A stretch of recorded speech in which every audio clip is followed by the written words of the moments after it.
हदवाढ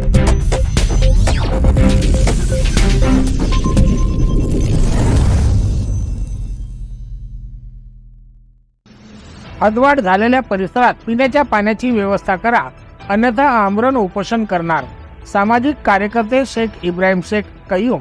कारंजा शहरातील सामाजिक कार्यकर्ते शेख इब्राहिम शेख कयूम यांनी महाराष्ट्र जीवन प्राधिकरण विभाग कारंजा लाडचे कार्यकारी अभियंता यांच्याकडे दिनांक 26/6/2024 ला निवेदन दिले होते.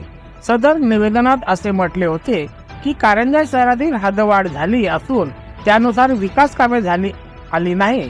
तसेच आपल्या विभागाकडून टाळण्यात आलेले कामे म्हणजे नव्याने उदयास आलेल्या व मागील 15 वर्षापूर्वीपासून अस्तित्वात असलेल्या कॉलनीत पाण्याची पाईपलाईन नसल्याने नागरिकांना पिण्यासाठी पाणी उपलब्ध नाही.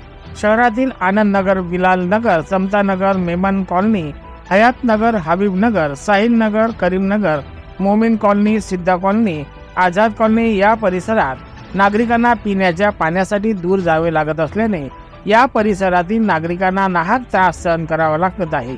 वरील ठिकाणी पाईपलाईन टाकून सदर परिसरातील नागरिकांच्या समस्या लवकर दूर करावे.